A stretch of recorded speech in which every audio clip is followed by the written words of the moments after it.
একজন প্রকৃত মুসলিমের এই প্রশ্নের উত্তর জানা উচিত। দেখুন আপনি পারবেন কিনা। ১. কোন নবী পিতা ছাড়া জন্মগ্রহণ করেছিলেন? এ. হজরত ঈসা আলাইহি ওয়াসাল্লাম, বি. হজরত ইসহাক আলাইহি ওয়াসাল্লাম, সি. হজরত ইয়াহিয়া আলাইহি ওয়াসাল্লাম। সঠিক উত্তরটি হবে অপশন এ, হজরত ঈসা আলাইহি ওয়াসাল্লাম। ২. কোন নবীকে আল্লাহর বন্ধু বলা হয়? এ. হজরত নূহ আলাইহি ওয়াসাল্লাম, বি. হজরত ইব্রাহিম আলাইহি ওয়াসাল্লাম, সি. হজরত মুসা আলাইহি ওয়াসাল্লাম।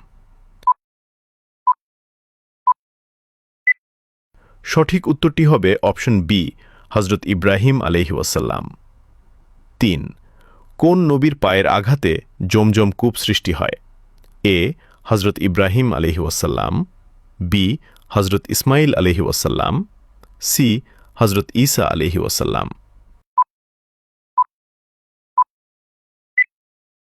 উত্তরটি জানার আগে চ্যানেলকে ফলো করে দ্বীনি কাজের অংশীদার হয়ে যান। সঠিক উত্তরটি হবে অপশন বি, হজরত ইসমাইল আলাইহি ওয়াসাল্লাম। ৪. দুধের চেয়েও সাদা, বরফের চেয়েও ঠান্ডা, মধুর চেয়েও মিষ্টি ও মিস্কের চেয়েও বেশি সুঘ্রাণযুক্ত এটি কি? এ. জান্নাতের নদীর পানি, বি. হাউজে কাউসারের পানি, সি. জমজম কূপের পানি।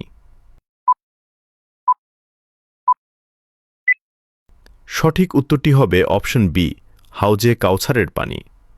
আপনি কয়টি প্রশ্নের উত্তর দিতে পেরেছেন অবশ্যই কমেন্টে জানাবেন। ভিডিওটি শেষ করার আগে একটি ছোট আমল করি। এখনই মনে মনে একবার আস্তাগফিরুল্লাহ বলুন। এটি আল্লাহর কাছে ক্ষমা চাওয়ার একটি ফজিলতপূর্ণ আমল। আপনার শেয়ারের মাধ্যমে যদি আর কেউ এই আমল করে, ইনশাআল্লাহ আপনিও সেই নেক আমলের অংশীদার হবেন। একটি ভালো কথা ছড়িয়ে দিতে ভিডিওটি শেয়ার করুন।